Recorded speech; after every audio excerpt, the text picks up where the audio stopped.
Hello, my name is Rusi Patel. I'm Senior Associate General Counsel with the Georgia Municipal Association, and we are here today to discuss blight, nuisance property, and redevelopment in Georgia. We're going to have a quick rundown of various tools in a tool belt that cities and city officials can use to address blighted property, to address nuisance property, and to look at redevelopment of those properties in their cities. We're not going to address every possible tool that is available in Georgia law, but we want to hit some of the big topics.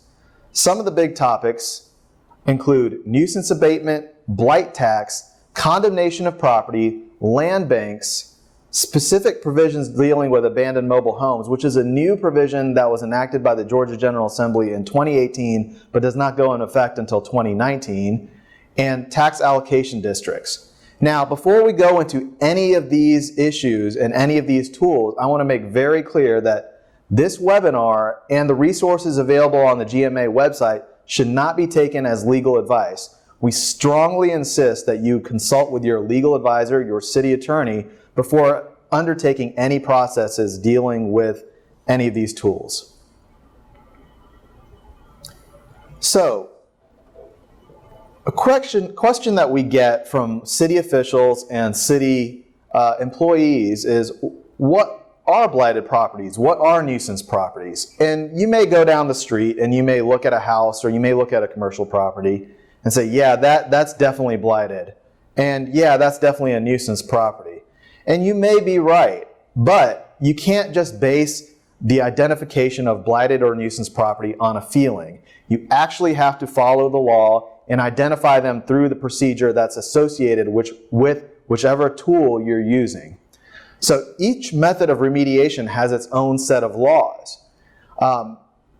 Just to go back, looking at nuisance abatement, there's code sections that deal with that. Blight tax, there's constitutional provisions and ordinance procedures that deal with that. Condemnation of property, also known as eminent domain. There's whole chapters of the Georgia Code that deal with eminent domain. Land banks, there's code sections that deal with that. Mobile homes already mentioned. In tax allocations districts, you have to be very careful with those. So, the end result is, what are blighted or nuisance properties? Whichever method of remediation you're using, pay attention to the specific set of laws that those methods deal with and work with your city attorney.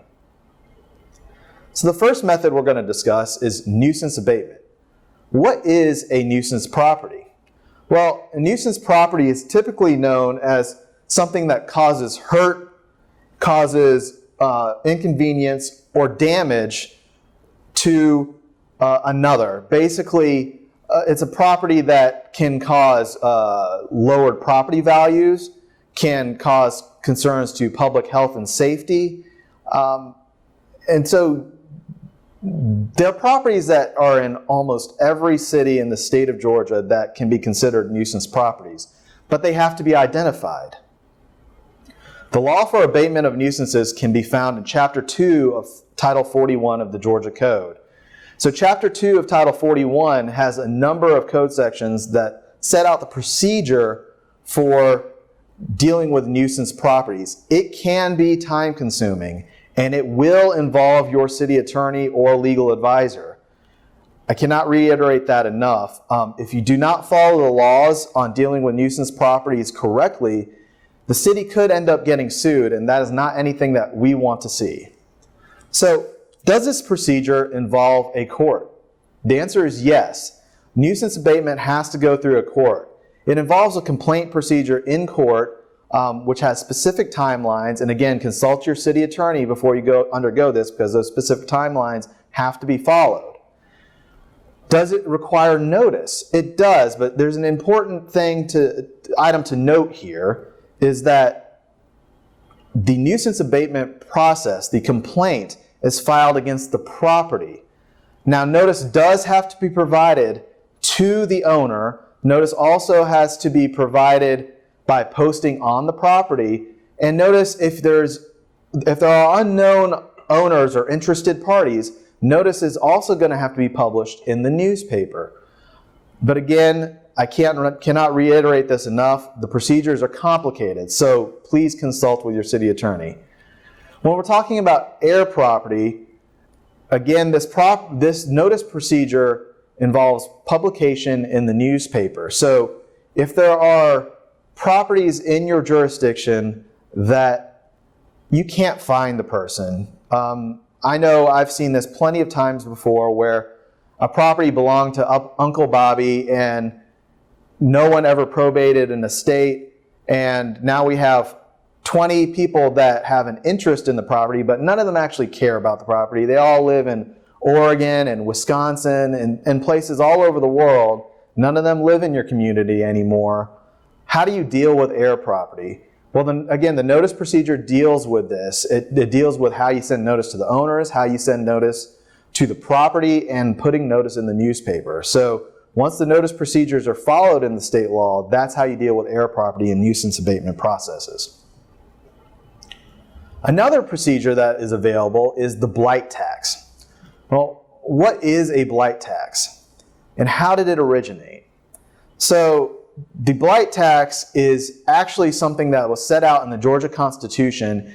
It was approved by the voters in 2002 and can be found in Article 9, Section 2, Paragraph 7 of the Georgia Constitution.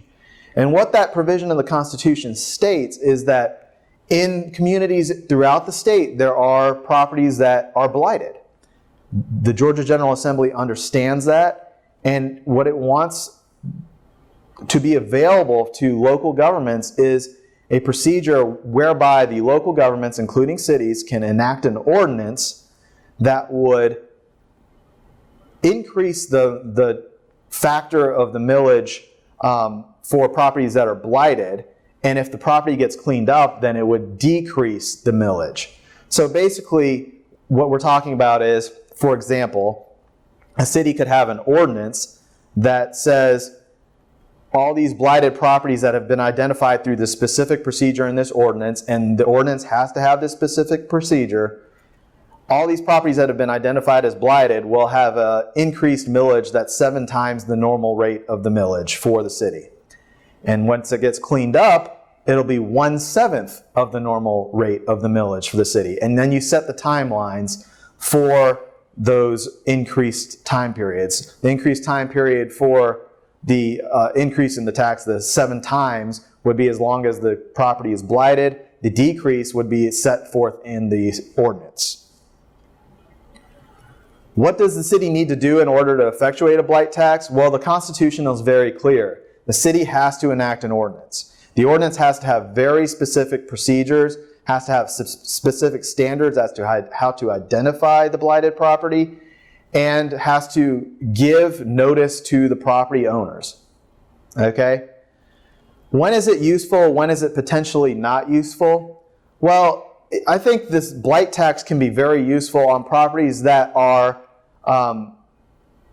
maintained and utilized by people in your community that are actually easily found. When is it not useful? It's probably not very useful on heir property, because if no one cares about the property, no one's caring about paying the taxes.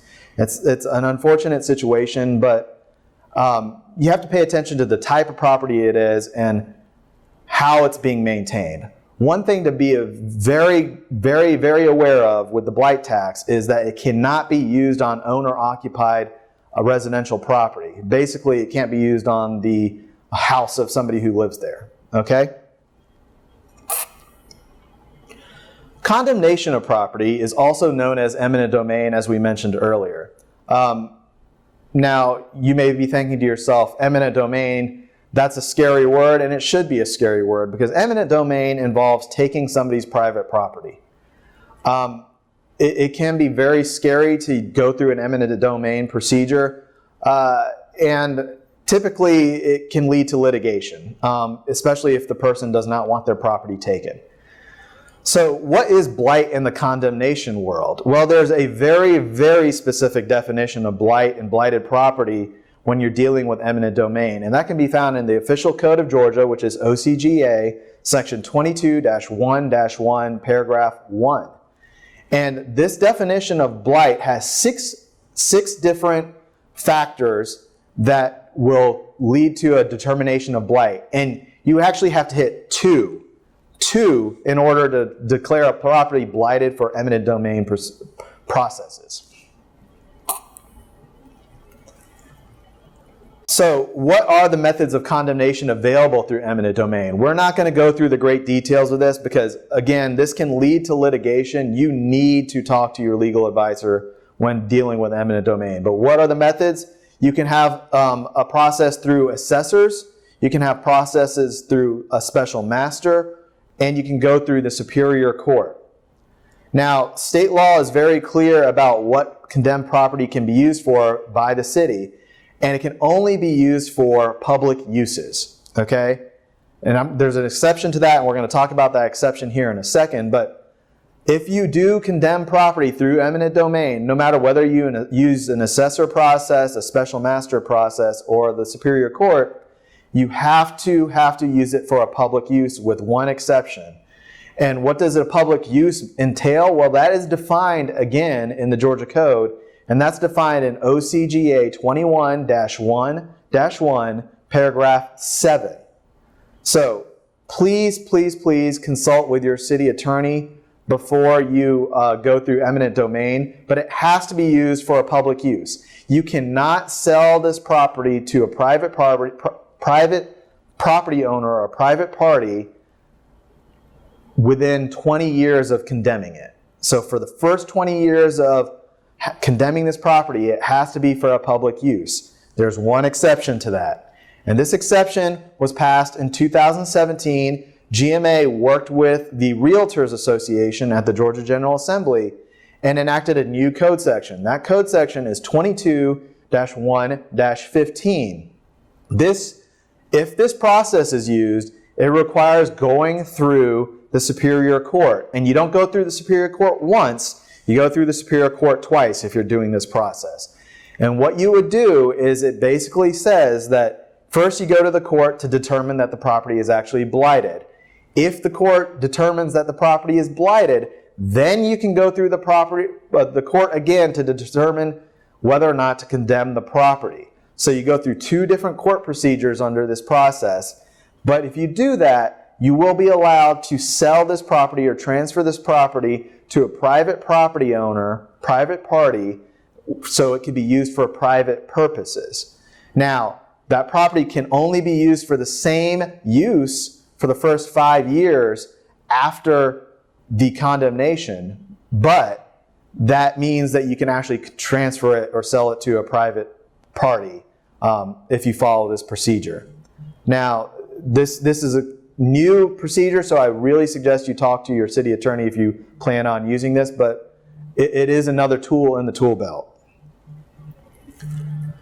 Next, we're going to talk about land banks. What are land banks? Well, land banks are nonprofits created by the local governments to acquire, maintain, and manage private property that can be used for a variety of purposes. So how is one created? Well, land banks actually have 2 different sets of code sections in the Georgia Code. The first set is the older one. It's in OCGA 48-4-60 and the code sections following that. That one deals with the creation of land bank authorities. In 2012, however, a new set of laws was enacted in 48-4-100. Now, we're mostly going to be talking about the second one, the one that passed in 2012, in 48-4-100 in the code sections after that. Okay, so how does a land bank work? First of all, land banks can only be created through IGAs that work between cities and the county. So they can be multi-regional, so they can include multiple counties, but most of them are actually cities and the county that the cities belong to. So we're talking about things like Atlanta, Fulton, Macon, Bibb, things like that. So how do they work? Basically, the land bank acquires property either through tax foreclosure, through donation, through a transfer from the local government, and then they turn around and fix that property, they rehab it, and they sell it, and they utilize the proceeds to purchase more properties, to rehab more properties, and go from there. So what are the benefits of having a land bank? When a land bank works properly and works well, it can redevelop large swaths of land in your city or community. But again, you have to work with your county in creating this land bank. So land banks can be really useful, and they can cause a quick and noticeable turnaround in property values when they're operated correctly. How are they funded?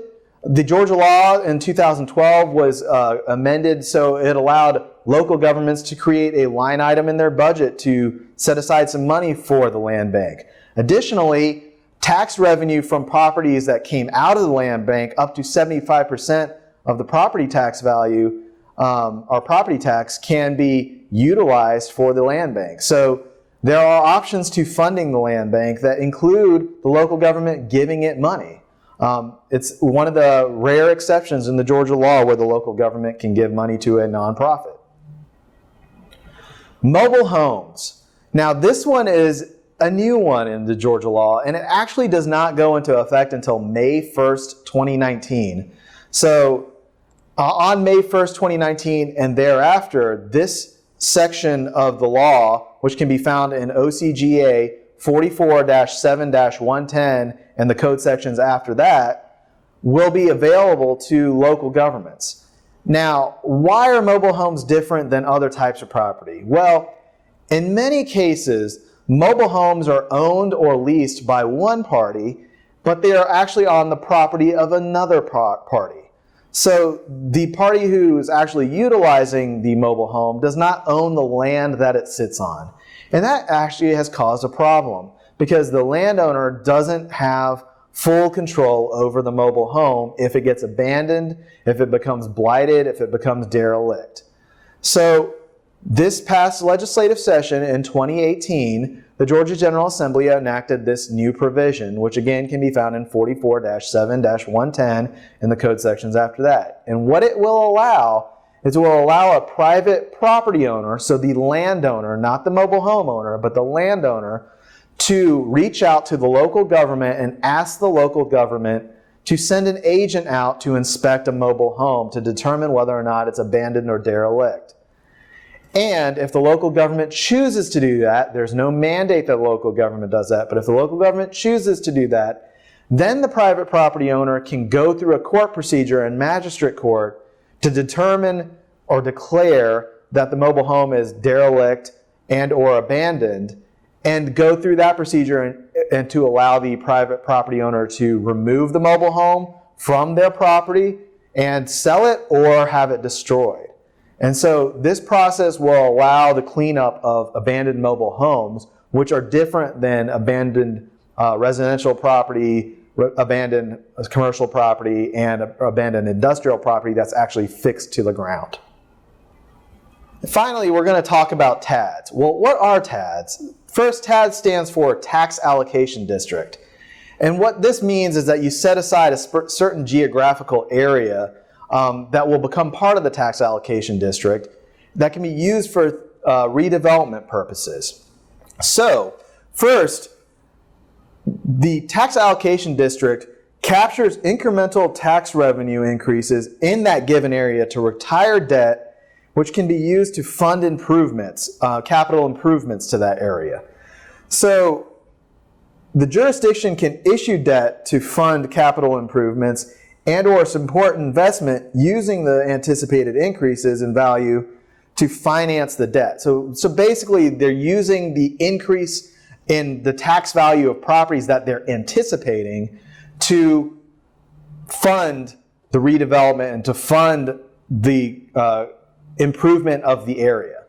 So there are risks to tax allocation districts, and one of the big things you need to look out for is that the increase that you foresee in the property value there needs to not only cover the cost of the investment of the capital investment or redevelopment, but it also has to cover the costs of the services that are to be provided in that area. So tax allocation districts are more a tool for redevelopment than dealing with blight, but it's important to know about them because they are a tool in the tool belt. So if you have questions about any of these procedures, please feel free to contact me at the Georgia Municipal Association My direct number is 678-686-6210, and my email is rpatel@gmanet.com. Hopefully the tools in the tool belt that we've discussed today can be useful to you. Again, please consult with your city attorney if you're going to utilize any of these procedures. And please pay attention to the resources available on the GMA website. They should be very useful to you on each of these procedures. Thank you very much.